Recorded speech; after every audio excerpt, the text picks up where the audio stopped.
We think that this urban learning garden and the solar element connected to it through SonLight Power is going to be a generational project this year. And what we're excited about is that we'll be able to equip the school with a 12.5 kilowatt solar power array that will power a greenhouse.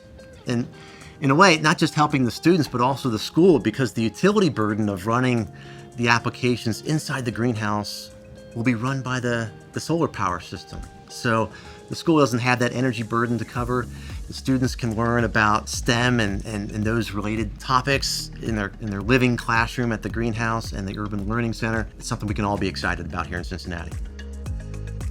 The thing that excites me most about this project is the fact that it creates access for our students. We are 100% free and reduced lunch school community. That does not mean that we're 100% lacking in hope.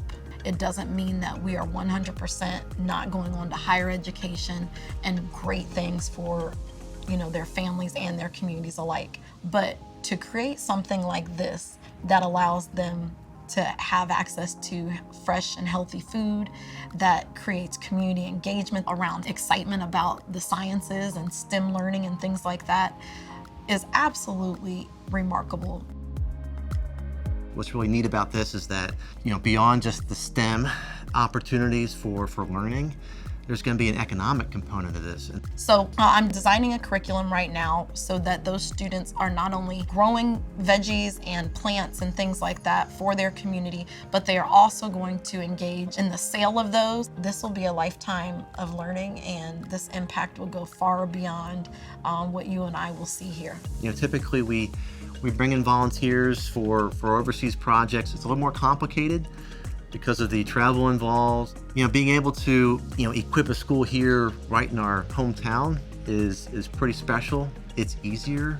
Our team filled up like that. Heck, we even had a volunteer come in from about 700 miles away in Minnesota just to serve on this project.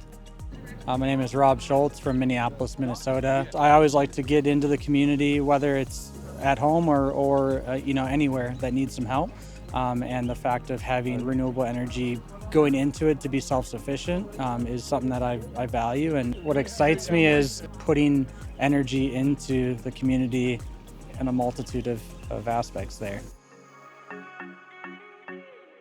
An initiative of this magnitude takes a lot of partners coming together. The Cincinnati Zoo, the Cincinnati Reds Community Fund, Cincinnati Children's Medical Center, Procter & Gamble, and many others. And for our portion at SonLight Power, we're just grateful for the funding that came from the Johnson Charitable Gift Fund.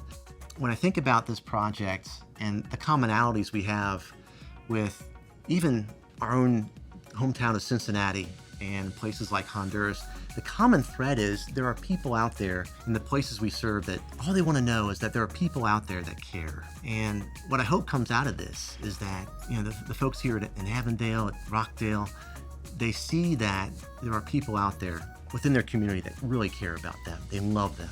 And even beyond that, there's a God that loves and cares about them too. And that this project here, with all the groups involved, it will inspire others to take that care and that love and spread it elsewhere with their own neighbors and their own neighborhoods and beyond.